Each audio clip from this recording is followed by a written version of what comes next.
Magandang araw mga kapatid. Another day, another video na naman. Tara, samahan niyo ako today at pupunta ulit tayo dito sa Wardy Beach Resort.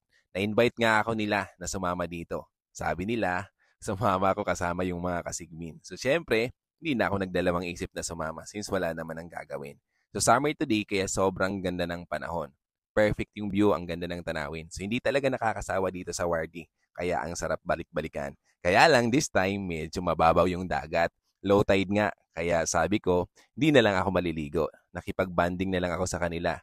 Since na yung mga kasama ko dito ay galing ng Manila and mga ilang days na lang babalik na sila ng Manila sa work nila. So shoutout sa mga kasama ko. Thank you so much guys for having me here. So salamat sa invitation at walang sawang banding. So mamimiss ko kayo kapag nasa Manila na ako. Kaya sinusulit ko din yung time na kasama ko sila. Actually, mga kabataan pa to. And yung iba, first time ko lang ding makabanding. So thank you so much guys. And meron silang mga baon, nagluto sila. Salamat sa effort. Silang mga kasamaan ko, ito kakarating lang, ay nagtanong sa akin ulit, bakit daw Tagalog yung voiceover ko. So in-explain ko sa kanya, sabi niya, what if daw magbisaya ako.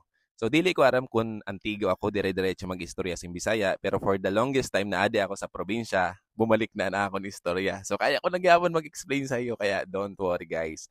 So katamsan bisugad and katamsan amon dahil istoryahan about sa buhay-buhay sa inda love life. So ako wala akong may share sa inda kay dili man ako wala akong love life sugad. So katamsan view, katamsan adlaw, katamsan panahon, kaya thank you so much Lord. And ilang oras lang, pero lang kami ka-oras dida na nag-stay, nagbanding, nagkwentuhan, kwentuhan and everything. And didi nagwa sinda sinswaki. So nagkurwa sinda, nagkaon sinda. Nako, di na ako nag-join sa inda kay dili man ako nauyon sa lasa sanswaki lalo na kapag wara sinsuka. Pero sabi ninda sobrang saram daw, masiram daw, masunam. So sabi ko enjoy ka mo. So sinda nagkurwa sinda kada mo actually sa nakwa ninda. And yun, sabi ko sa kanila maulit na kita taod-taod. Yes. So this time we're going home. Mga kapatid, this time sabi ko sa inda, mauroli na ngani kami. And sabi ko naman, mag-drop bayanay kami dito sa Matang Tubig kay wala nga na ako makakarigo kay hubas ang dagat. So adi na kami sa Matang Tubig isugad. So agihan lang ini, pagpakadto na kami sa kantor na. Sabi ko sa inda, makakarigo anay kami sin kadali. So pag abot na mo di sa Matang Tubig, grabe sobrang damo sin tawo and maganda yung view. Yun pa din, malamig. As usual, malamig talaga ang Matang Tubig. So, yun nga, nagkarigo na ako.